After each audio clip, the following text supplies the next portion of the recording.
প্রশ্নফাঁস কাণ্ডে উত্তাল পরিস্থিতি ঝাড়খণ্ডের। এই মুহূর্তে ছাত্ররা ঝাড়খণ্ড বিধানসভা ঘেরাও করে রেখেছেন এবং কোনোভাবেই তাদেরকে আটকানো সম্ভব হচ্ছে না। পুলিশ লাঠিচার্জ করছে, ধুমধুমার পরিস্থিতি। আপনারা একবার দেখতেই পাচ্ছেন যে এখানে যে ছবি আসছে তাতে আমরা দেখাচ্ছি যে কি ধরনের ঘটনা চলছে। জল কামান দেওয়া হচ্ছে।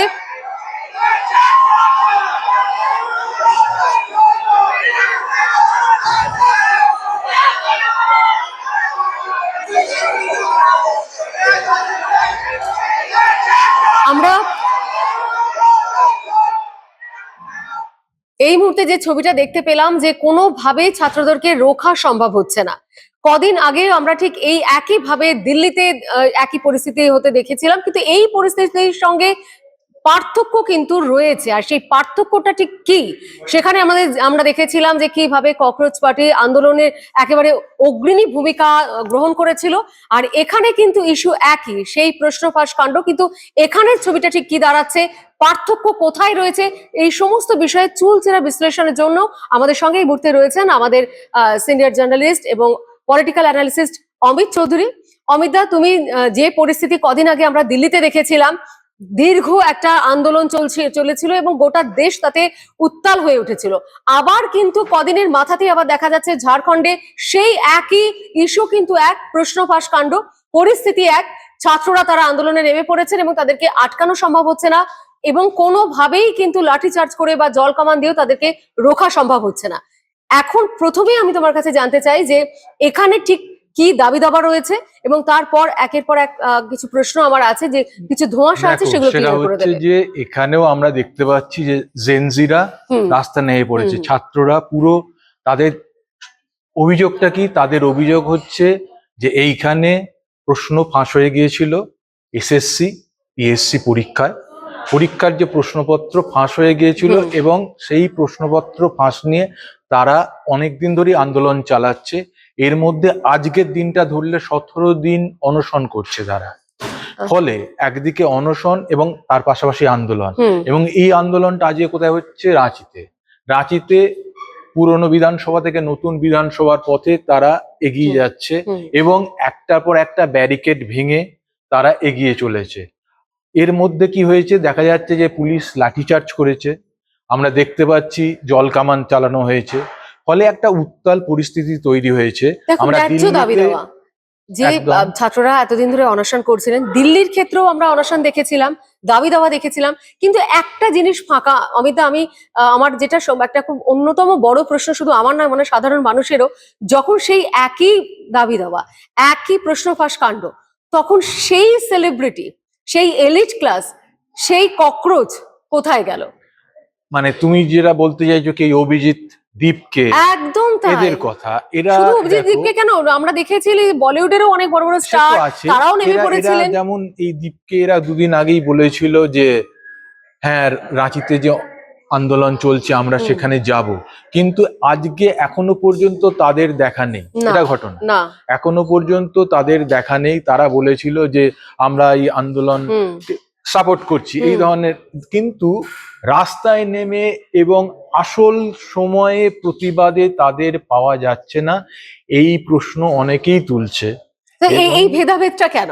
তোমার কি মনে হচ্ছে যে এর পেছনে কি খেলা রয়েছে? না, এই প্রশ্ন এইটা তো তারাই বলতে পারবে কেন, কিন্তু বিরোধীরা যেটা বলছে বা বিজেপি যে অভিযোগটা করছে বা অনেকেই যেটা বলছে যে আসলে কংগ্রেস এবং আরজেডি এসপি এরা যে দিল্লিতে সমর্থন জানিয়েছিল, একটা জিনিস দেখতে হবে তোমায়, ঝাড়খণ্ডে কিন্তু ঝাড়খণ্ড মুক্তি মোর্চা, একদম হেমন্ত সোরেন মুখ্যমন্ত্রী যখন তার জোট সরকার, মহাজোট সরকারে কে আছে? কংগ্রেস আছে, সেখানে আছে আরজেডি।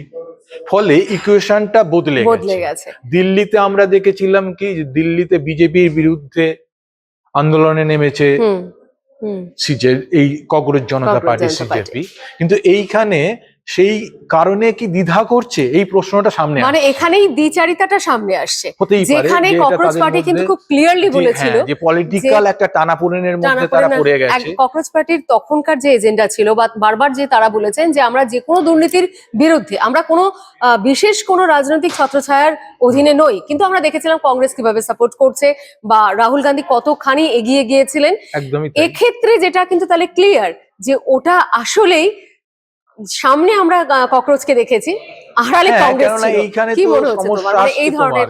এই কারণেই যে এইখানে এই বাবুলাল মারান্ডি সহ অনেকেই এখন মুখ্যমন্ত্রী পদত্যাগ দাবি করছে, এবং সবচেয়ে কি এইটা নিয়ে সিবিআই তদন্তের দাবি করা হয়েছে।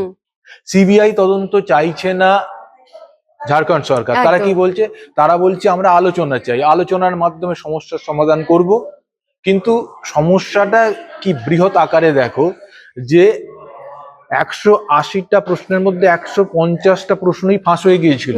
কিভাবে ফাঁস হয়েছিল? হোয়াটসঅ্যাপের মাধ্যমে। চিন্তা করো, প্রতিটা শহরে, ঝাড়খণ্ডের বড় বড় রাঁচি, হাজারিবাগ থেকে শুরু করে প্রত্যেকটা শহরে, এমনকি আমাদের বাংলা পশ্চিমবঙ্গ, সেখানেও তোমার প্রশ্ন চলে এসেছিল হোয়াটসঅ্যাপের মাধ্যমে। এর জন্য তদন্ত করা হয়েছে, ওদের মানে সিআইডি তদন্ত করেছে, কিন্তু চাইছে তারা সিবিআই তদন্ত। এইখানে তুমি আবার আমাদের এখানে যদি গত সরকারের আমলে যেটা হচ্ছিল, এখানে আমাদের পশ্চিমবঙ্গে যেটা একের পর এক দুর্নীতি এই একদম তাই। অমিতা, একটা জিনিস দেখো, আমার কাছে যেটা খুব অস্বাভাবিক লাগছে জিনিসটা, সেই তো জেনজিরা, সেই তো মানে তুমি প্রথমে শুরুই করলে জেনজিদের এটা একটা আন্দোলন, তারা অগ্রণী ভূমিকা নিয়েছে, দেখাও যাচ্ছে, সেই ছবিটাও আমরা তুলে ধরছি, কিন্তু আশ্চর্যভাবে তারা সেই সাপোর্টটা পাচ্ছে না যে সাপোর্টটা দিল্লিতে নেওয়া হয়েছিল। একই দাবিতে, ন্যায্য দাবিতে তারা আন্দোলন করছেন, তারাও জেনজি, তাদের আন্দোলনের গুরুত্ব যথেষ্ট, মানে যথেষ্ট প্রমাণ সাপেক্ষ তারা আন্দোলন চালাচ্ছেন যে এই ঘটনা ঘটেছে, এই প্রমাণ দিচ্ছি, ভাই আরো তদন্ত করো এবং যারা জড়িয়ে রয়েছেন তাদের সরাও। কিন্তু এক্ষেত্রে কোনোভাবেই কোনো বড় নেতা, অন্য কোনো, বিশেষত আমরা যদি কংগ্রেসের দিকে আঙুল তুলি, কংগ্রেস বাদই দিলাম, সাইডে রাখলাম, যারা সামনে ছিলেন ককরোচ জনতা পার্টির, তারা কোথায় গেলেন? তাদের একজন সদস্যকেও আজকে এই আন্দোলনে বা কোনো একটা জায়গায়, কোনো একটা স্টেজে, কোনো মঞ্চে বা কোনোভাবে পৃথকভাবে বক্তৃতা দিতে কোনোভাবেই লক্ষ্য করা যাচ্ছে না। এবং সেই সমস্ত সেলিব্রিটিরা যাদের মুখ দেখা গেছিল যখন দিল্লিতে ককরোচ পার্টি আন্দোলন করছিল সেই সময়, আজ কিন্তু এখানে তারা কোথায়? অতএব এই দ্বিচারিতাগুলো বোধহয় বোঝার সময় হয়ে এসছে। কি মনে হচ্ছে অমিতা? হ্যাঁ, সেটা তো অবশ্যই বোঝার সময় হয়েছে, কেননা দেখো বাস্তব পরিস্থিতি এবং মাঠে ময়দানে কি ঘটছে সেটা লোকেরা দেখতে পাচ্ছে, জনতা দেখছে, সাধারণ মানুষ সেটা প্রশ্ন তুলতেই পারে যে এইটা নিয়ে রাহুল গান্ধীরা চুপ কেন, দীপকে কি করছে, এটা নিয়ে স্বাভাবিকভাবেই প্রশ্ন আসবে। কিন্তু ঝাড়খণ্ডের যারা যুবক, তাদের ভবিষ্যৎ, তাদের অধিকার ছিনিয়ে নেওয়ার লড়াই তারা করছে, ফলে তারা পথে নেমেছে। এবং স্বাভাবিকভাবেই দেখো, দুর্নীতিতে দীর্ঘদিন চলতে চলতে না মানুষ স্থিতিবিরক্ত হয়ে যায়, ফলে সেই ছবিটা সামনে এসেছে এইখানে ঝাড়খণ্ডে 2024 সালে তোমার সরকার এলো, হেমন্ত সোরেন সরকার, এবং তার মধ্যেই এই পরিস্থিতি, এবং ফলে সরকার বদলের একটা চাপ আসছে। বারবার করে তারা দাবিও করছেন মুখ্যমন্ত্রী বদলের, কিন্তু এই মুহূর্তে যে ছবিটা রয়েছে, তারা সুবিচার পান। যেমন ভাবে দিল্লির ক্ষেত্রে কেন্দ্রকে দেখা গেছিল, সিজেপি যখন আন্দোলন চালাচ্ছিল, তাদের দাবি দাওয়াকে যথেষ্ট সহমর্মিতার সঙ্গে দেখার একটা প্রবণতা কিন্তু স্বয়ং প্রধানমন্ত্রী নিজে মাঠে নেমেছিলেন, একদম বদল হয়েছিল। এক্ষেত্রে দেখতে হবে যে কোন রকম যেন দ্বিচারিতা, যেটা আমরা লক্ষ্য করে দেখলাম যে একদম প্রকট, যে কংগ্রেস বা সিজেপি কেউ এখানে নেই, সেটা যেন কখনোই কাম্য নয়, সেটা সাধারণ মানুষ তারা বুঝিয়েও দিচ্ছেন। কিন্তু এই যে জেনজিরা, যারা কোনো রকম এলিট ক্লাস ছাড়াই তারা তাদের প্রতিবাদ চালিয়ে যাচ্ছেন, তাদের প্রতিবাদ যেন মাঠে মারা না যায়, তাই না?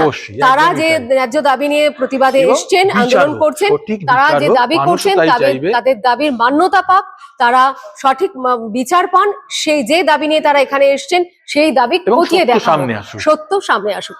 এটা আমাদেরও একেবারে সমস্ত সাংবাদিক মহলের বা আমাদের দ্য বং ভয়েসের পক্ষ থেকেও একই দাবি। আমরা কিন্তু কোনো দ্বিচারিতা করছি না, আমরাও চাই সত্য উদ্ঘাটন হোক এবং দোষীরা শাস্তি পাক।